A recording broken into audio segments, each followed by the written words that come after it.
Your wife breaks your heart. If you're not going to work, you can't sleep anymore. You're upset. She's running around with a new dude. You see her Instagram story. She got some new guy. You're furious and you're angry and you're jealous and you're bitter. You have all of this inside of you, but you're not going to go to the gym and work hard and become so fantastically in shape and so rich and so powerful that no girl ever leaves you again. You're not going to do that. No. What are you going to do then? Text her? Try and explain to her? She doesn't care. Like, you can write the most perfect English. You can write the most beautiful words ever constructed. Forget Shakespeare. You can do, it doesn't matter. She doesn't care. She just doesn't care. She's distracted. She forgot about you. She forgot about you.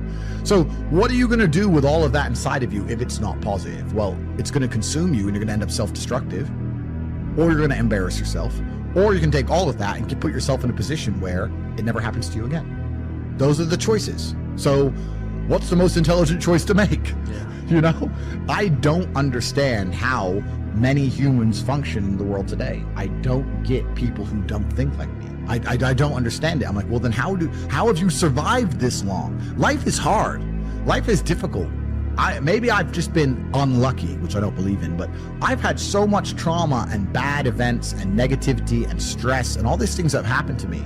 And I've used all of it to be monumentally successful. People are functioning. If you're not thinking like me and you're going through life with any other mindset, you've been extremely fortunate that God smiled on you and allowed you to sit around most of the time doing jack shit, and you have yet to be punished for that. Yeah. I could never have lived that life. If I was a bit lazy or a bit, or I was a bit of a snake, or if I lied to people, I'd be dead by now. Yeah. Like, so a lot of these people are just absolutely and utterly blessed by God that they managed to go through life with such a non-competitive mindset and they still breathing.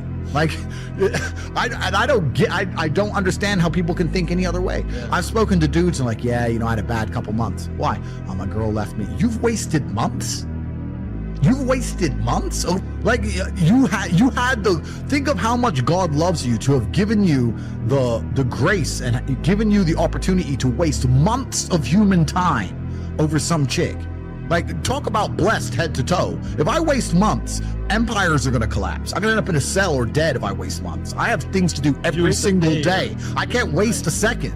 Like, these people are just absolutely infinitely blessed, and their mindset is a product of that because they're spoiled children. Absolutely spoiled children. Because there's a whole bunch of people out here daily who fail.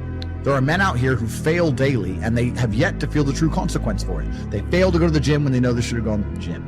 They fail because they forgot their keys and it took them 10 minutes to find them. They fail because they replied to a question they got sent on WhatsApp the wrong way. They fail because they didn't smile when they were supposed to. They didn't say please and thank you to that person who helped them. They fail because they didn't say hi to that girl who's looking at them out the corner of their eye. They just fail perpetually. They go through life missing every opportunity and just failing. And somehow we've built a society which is so soft and God is so giving and so graceful that they still have a place to eat and somewhere to sleep, and they're still surviving. That shows how nice God is. Yeah. Because before this society, truthfully, if you were that level of failure, you would be dead. Survival of the fittest. You're survival of the fittest. And none of these men out here are fit. No. Their mindset isn't fit. Their reality isn't fit. They're failures. They're failures. Yeah. And they're just failing every single day. And they go, oh, but tomorrow I'll go to the gym. Yeah. You've been failing your whole life. That's all you've done is fail. And then you sit and wonder why people like me absolutely and utterly outcompete you. It is so easy to become a top tier male in the world today because the competition is so ridiculously low. There are 2% killers like me and everybody else amateur, head to toe amateur. They can't even pay attention to anything. They can't try anything. They're amateurs. And it's really mind blowing to me because I've tried with all of my computational power to imagine having a mindset different to mine.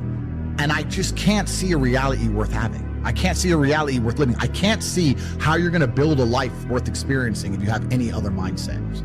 I've never seen somebody massively succeed and they didn't believe in themselves, ever. I've never seen somebody who just allows life to happen to them and become blown off course by some sadness, end up doing massively monumental and important things. I've never seen it. It's never happened. It does, and it's never going to happen because it's competitor. It's like crypto. It's player versus player. Right. I can sit here right now at power. I can sit here right now and recall events that will prevent me from sleeping for 2 to 3 days. That gives me a superpower that other men do not have.